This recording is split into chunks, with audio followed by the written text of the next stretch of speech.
የኢትዮጵያ የሰብአዊ መብት አያያዝ ወይም አሁን ያለንበት ሁኔታ ምን ይመስላል ወቅታዊ ጉዳዮች ጋር አያይዘን የምናነሳ ነው የሚሆነው።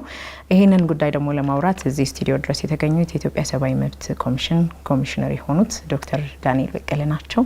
ጥሪያችንን አቅርበው እዚህ ስለመጡ በነጋገር ፕሮግራም ተመልካቾች ስም ከልብ አመሰግናለሁ ዶክተር። እንግዳ ለመሆንና ሀሳቤን ለማካፈል እድል ስላገኘው እኔም አመሰግናለሁ። እንደ መነሻ እንዲሆነን እንደው ኢትዮጵያ የዓለም አቀፉን የሰብአዊ መብት ኮሚሽን ጥሪ ተቀብላ አባል ሆና ወይም ፈርማ ተቀላቀለች ወደ 7 ዓመታት ወይም 70 ዓመታት ገደማ ሆኗታል ወይም አልፏታል። በእነዚህ ሁሉ ዓመታት ውስጥ ኢትዮጵያ ሰብአዊ መብት አያያዛችን ላይ በተለያዩ መንግስታት ጊዜ የሚነሱ ብዙ ነገሮች አልፈዋል። አሁን የደረስንበትና እንደው ከዚህ በፊት የነበረበትን አነጻጽሮ ምን ይታየውታል? አዎ እንዳልሽው ኢትዮጵያ ዓለም አቀፍ የሰብአዊ መብት ስምምነት ሰነዶችን ከተቀበለች ብዙ ዓመታት ሆነዋል። እነዚህ ዓለም አቀፍ የሰብአዊ መብት ስምምነት ሰነዶች የሚባሉት ብዙ አይነቶች ናቸው። ስለ ብዙ አይነት የሰብአዊ መብቶች የሚመለከቱ ማለት ነው። ለምሳሌ ያህል ስለ ሴቶች መብት፣ ስለ ህጻናት መብት፣ ስለ ሲቪልና ፖለቲካ መብቶች የሚባሉ እንደዚህ የመሳሰሉ ብዙ አይነት የዓለም አቀፍ የሰብአዊ መብት ማስጠበቂያ ስምምነት ሰነዶች አሉ። ከፊሎቹ በዓለም አቀፍ ደረጃ ያሉ፣ ከፊሎቹ በአህጉር ደረጃ ያሉ። የአብዛኛዎቹ ማለት ይቻላል ኢትዮጵያ ወይ ፈራሚ ነች ወይም ደግሞ በኋላ ተቀብላ ያጸደቀች ሀገር ነች። ነገር ግን ከዚህ በፊት በታሪክ ኢትዮጵያ ውስጥ ከነበረን የፖለቲካ አስተዳደር የተነሳ አብዛኛዎቹ የሰብአዊ መብቶች የሚከበሩባት ሀገር አልነበረችም። ዋነኛ መሰረታዊ የሰብአዊ መብቶች ተብለው የሚታወቁት በዓለም አቀፍ ደረጃም በሀገር ውስጥም ባለ ሕግ መሰረትም ጥበቃ የሚደረግላቸው መብቶች የሚከበሩባት ሀገር አልነበረችም። በተለይ አሁን በቅርብ ጊዜ በነበረን የፖለቲካ አስተዳደር የኢትዮጵያ ሰብአዊ መብት አያያዝ ሁኔታ የሰብአዊ መብት ቀውስ አለባቸው ተብለው ከሚጠሩት ሀገሮች ውስጥ ነበረች። ምንም እንኳን ቀደም ብሎ የነበረው አስተዳደር ኢትዮጵያ ውስጥ በሚባለው መጠንና ደረጃ የሰብአዊ መብት ችግር የለም ሲል የነበረ ቢሆንም አሁን ግን ችግር የነበረ መሆኑ ታምኖ ታውቆ ተረጋግጧል። ስለዚህ በታሪካችን ጨቋኝ የነበረ ዲሞክራሲያዊ ያልነበረ የፖለቲካ አስተዳደሮች የነበረበት ሀገር ስለነበረ በዚህ የተነሳ የሰብአዊ መብት የሚከበርበት ሀገር አልነበረም። ነገር ግን አሁን ከአንድ ዓመት ያህል ወዲህ ኢትዮጵያ ውስጥ ከተፈጠረው አዲስ የፖለቲካ ምዕራፍ አንጻር ብዙ ለውጥ ታይቷል። የሰብአዊ መብት በሚገባ መጠን ለማክበር እንዲቻል መሰረት የሚጥል እርምጃ ነው ብዬ ማለት እችላለሁ። በአብዛኞቹ የሰብአዊ መብቶችም መከበርም ጀምረዋል። ብዙ የፖለቲካ እስረኞች ከስር ከመለቀቃቸው አንስቶ የፖለቲካ ምህዳሩ ከመከፈቱ አንስቶ ሀሳብን በነጻነት የመግለጽ እና የመደራጀት መብት መከበርን ጨምሮ የመሳሰሉ ብዙ ሰብአዊ መብቶች ተከብረዋል እና የተሻለ ጊዜ ላይ ነው ያለነው። ይህ ማለት ግን የሰብአዊ መብት ችግር ተፈቷል ከእንግዲህ ወደ የሰብአዊ መብት ችግር የለም ማለት አይደለም። ይልቁንም በጣም ሰፊ ውስብስብ የሆነ የሰብአዊ መብት ችግር አሁንም ያለ መሆኑ ይታወቃል። ቢያንስ ግን ጥሩ ጅምር ላይ ነው ያለነው ማለት ይቻላል። እንደው ከዚህ በፊት የሰብአዊ መብቶች አይከበሩም ነበር ስንል የትኞቹ ናቸው? እንግዲህ መብቶቹ ብዙ ናቸው እንደተነጋገር ነው። አንዳንዶቹ መብቶች ጎልተው የወጡበትም ጊዜ ነበር። አሁን አይደል ለምሳሌ የሴቶች እኩልነት እንደዚህ የሚባሉ እንደው አንድ ላይ ከምናደርጋቸው የትኞቹ መብቶች ነበሩ የሚጣሱት፣ የትኞቹ መብቶች ነበሩ የሚከበሩት እንደ ዜጋ የሚለውን ብናይ ጥሩ ነው። አዎ እንዳልሽው የሰብአዊ መብት ተብለው የሚዘረዘሩት የሰብአዊ መብት አይነቶች እርግጥ ሰፊ ናቸው፣ ብዙ ናቸው። የተለያየ ጉዳይ ላይ የሚያተኩሩ የሰብአዊ መብት አርዕስቶችም አሉ። እንደው በሰፋፊ ካታጎሪ ስናስቀምጣቸው፣ በሰፋፊ ክፍል ስናስቀምጣቸው የሲቪልና ፖለቲካ መብቶች የሚባሉ አሉ። የኢኮኖሚ፣ የማህበረሰባዊና የባህላዊ መብቶች የሚባሉ አሉ።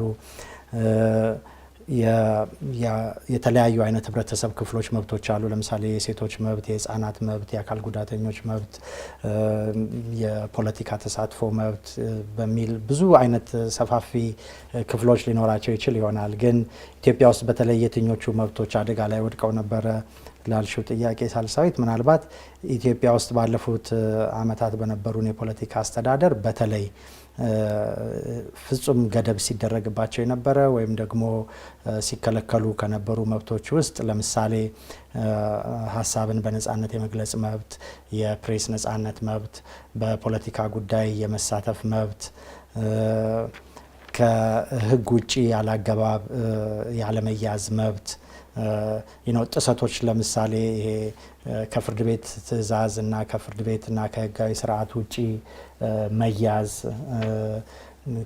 የተያዙ ሰዎች መብት አለመከበር፣ የተከሰሱ ሰዎች መብት አለመከበር፣ በፖለቲካ ወይም በሌላ ምክንያት የታሰሩ ሰዎች ሊሆኑ ይችሉ ይሆናል በእስር ላይ የሚደርስባቸው ተገቢ ያልሆነ አያያዝ፣ ማሰቃየት ተግባርን ጨምሮ ማለት ነው። ከዛ ደግሞ መሰረታዊ የሆነ በህይወት የመኖር መብትም አለ እና ሰዎች በፖለቲካ ሀሳባቸው በፖለቲካ እምነታቸው የተነሳ ለሞት እስከ መዳረግ ደረጃ መድረስ ማለት ነው። መንግስት የኃይል አጠቃቀሙን በሰብአዊ መብት ድንጋጌዎች በሚጠበቀው መሰረት ባለመጠቀሙ የተነሳ በስራ ላይ ባለመዋሉ የተነሳ ለምሳሌ ሰዎች ለሰላማዊ ሰልፍ ጎዳና ላይ በሚወጡበት ጊዜ በሚወሰድ እርምጃ የብዙ ሰዎች ህይወት በጎዳና ላይ መጥፋት የመሳሰሉ እንደዚህ ኢትዮጵያ ውስጥ በጣም በእጅጉ ይጣሱ የነበሩ ይህንን የመሳሰሉ መብቶች አሉ። ምናልባት በአንጻራዊነት አንዳንድ መብቶች በተሻለ ሁኔታ ይከበሩ ነበር ተብሎ ሊባል ይችል ይሆናል። ለምሳሌ በጣም መጠነኛ በሆነ ደረጃ ለምሳሌ ኢትዮጵያ ውስጥ ባለፉት የተወሰኑ ዓመታት የቤተሰብ ህግን በማሻሻል ለምሳሌ የሴቶች መብት ከዚህ በፊት ከነበረው በተሻለ ሁኔታ እንዲጠበቅ መደረጉ፣ በኢትዮጵያ ውስጥ ራሱ ህገ መንግስቱ ቢያንስ ዓለም አቀፍ የሰብአዊ መብት ደረጃዎችን በሚጠብቅ ደረጃ የተጻፈ ህገ መንግስት መኖሩ ማለት ነው። ሌሎች አከራካሪ የሆኑት የህገ መንግስቱ የፖለቲካ አወቃቀር ጥያቄ እንደተጠበቀ ሆኖ ቢያንስ የሰብአዊ መብት ጥበቃን በሚመለከት ግን በህግ ላይ በመደንገግ ደረጃ ልክ በዓለም አቀፍ ደረጃ በተቀመጠው መጠንና ቋንቋ በህገ መንግስት ውስጥም ተጽፎ ይገኛል።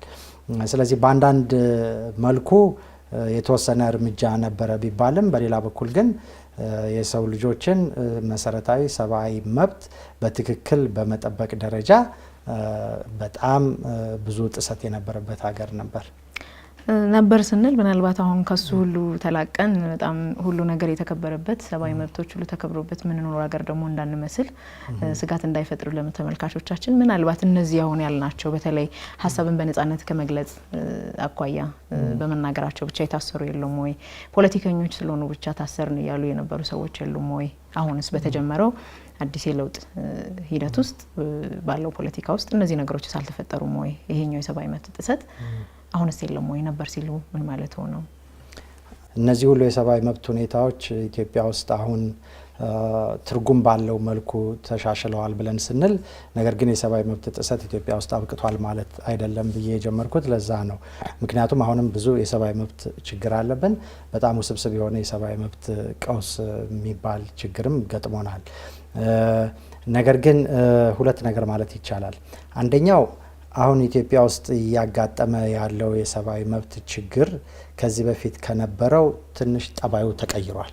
ይሄ ማለት ምንድነው? ከዚህ በፊት ኢትዮጵያ ውስጥ የነበረው በሌሎች በብዙ ሀገሮችም የሚታወቀው የሰብአዊ መብት ጥሰት ዋና ፈጻሚዎቹ የመንግስት የጸጥታ ኃይሎች፣ የመንግስት የደህንነት ኃይሎች፣ ፖሊስ፣ ወታደር፣ በአጠቃላይ ይሄ የሴኩሪቲ ፎርስስ የምንላቸው የመንግስት የጸጥታ ደህንነት አጠባበቅ ውስጥ የሚሰሩ ኃይሎች ማለት ነው። ስለዚህ በሌላ አነጋገር መንግስት ራሱ ነበር ማለት ነው። የሰብአዊ መብት ዋነኛ ጥሰት ፈጻሚው መንግስት በተለያዩ የጸጥታ መዋቅሮቹ አካሎቹ አማካኝነት በሰብአዊ መብት ጥሰት በዋነኛነት የሚከሰሰው መንግስት ራሱ ነበረ። አሁን ኢትዮጵያ ውስጥ ያለው አብዛኛው የሰብአዊ መብት ጥሰት ወይም የሰብአዊ መብት ቀውስ፣ የሰብአዊ መብት ችግር ጉዳይ የሚመነጨው የመንግስት የጸጥታ ኃይሎች በዜጎች ላይ በሚፈጽሙት ጥቃት ሳይሆን ሀገራችን ውስጥ ከተፈጠረው የፖለቲካ ምስቅልቅል የተነሳ ከሚፈጠሩ ሁከት የተሞላባቸው ግጭቶች ነው።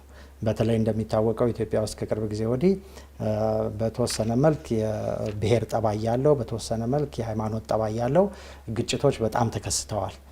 እነዚህ ግጭቶች የፖለቲካ ቀውሳችን ውጤቶች ናቸው።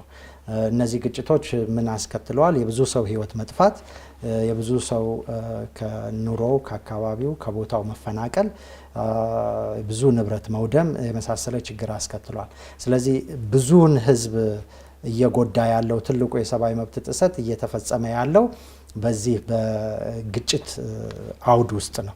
የግጭቱ ምክንያት ምናልባት እሱ ይሁን እንጂ ነገር ግን መንግስት ደግሞ ግጭቱን ለምሳሌ የግጭቱን የፈጠሩ አካላትን ለህግ አለማቅረብ፣ ከመፈጠሩ በፊት አለመጠበቅ፣ ምናልባትም እነዚህ ነገሮች ከመፈጠራቸው በፊት ምልክትና የምልክት ጠባይ የነበራቸውን አንስቶ ማውራት ይቻላል ወይም ማንሳት ይቻላል እንደ ምሳሌነት።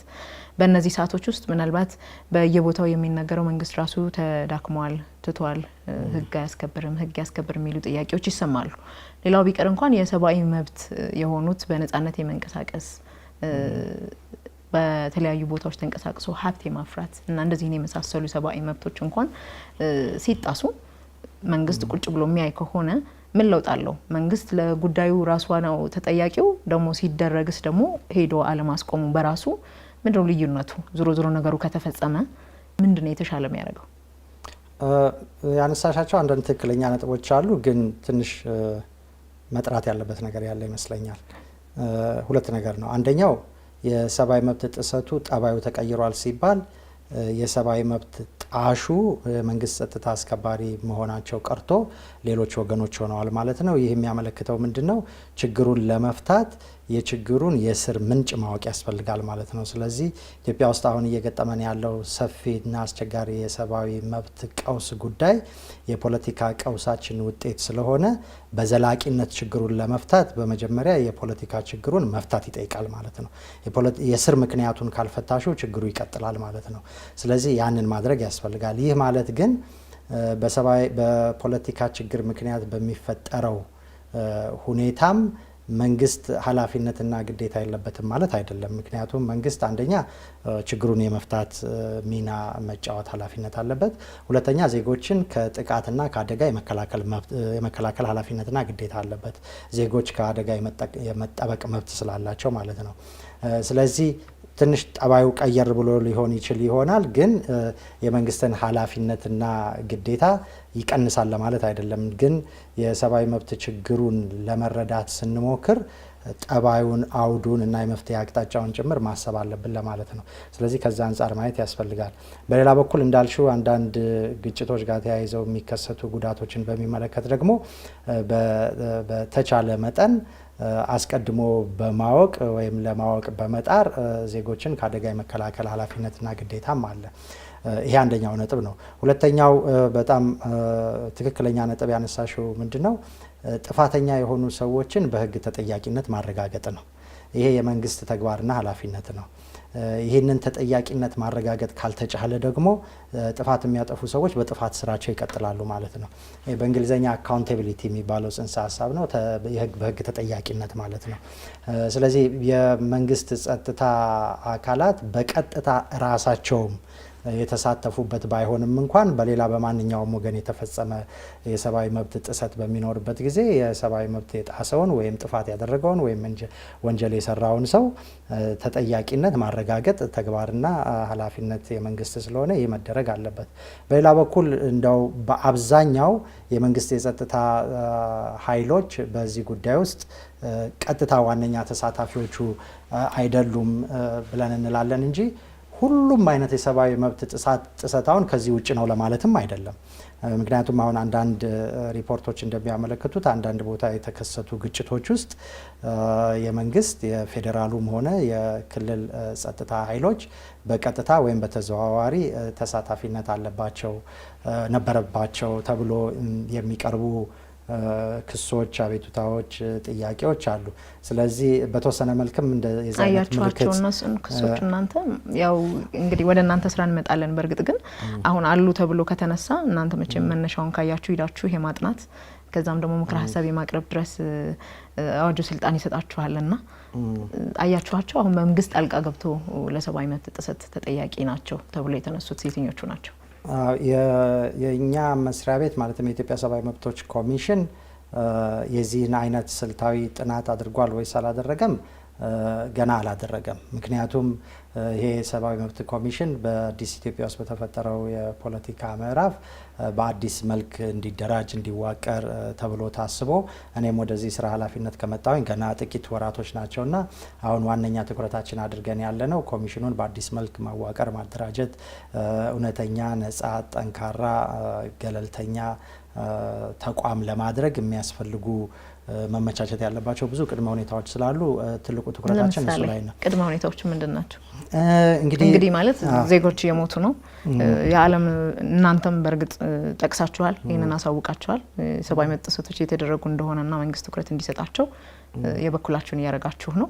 ግን እንደው ከዛ ባለፈ ጥናት የምታደርጉት መቼ ነው? ሁልጊዜ ሪፎርም ላይ ነን እያለን እያወራን ማድረግ የነበረብን ነገር ሳናደርግ እንዳናልፍ ማለት ነው። ምንድነው የሚጠበቀው ሪፎርም ስንል? በአሁን በእናንተ ተቋም ውስጥ ምንድነው የሚፈለገው? ወራቶች ተቆጥረዋል። እናንተ ከመጣችሁ በኋላ እርሶም እንግዲህ ይህንን መስሪያ ቤት ማስተዳደር ከጀመሩ በኋላ ብዙ ነገሮች ሀገሪቱ ላይ የተከናወኑ ነው። እስከ መቼ ነው እናንተ ራሳችሁ የምታደራጁት? ሁለት ዘርፍ አለው ለሱ ጥያቄ የሚሰጠው መልስ ሳልሳዊት። አንደኛ ተቋም የመገንባት ስራ የሚያልቅ ስራም አይደለም፣ ቀጣይ ስራ ነው። ሁልጊዜም ተቋም ማደግ፣ መበለጠ ጠንካራ መሆን፣ ለወቅቱ ሁኔታ ሬሌቫንት መሆን ስላለበት ተቋም የመገንባት ስራ ሪፎርም የማድረግ የማጠናከር የሚለው ነገር ለጊዜው እንደ አጭር ጊዜ ተግባር እናስበዋለን እንጂ የተቋም መገንባት ስራ የረጅም ጊዜ ስራ ነው።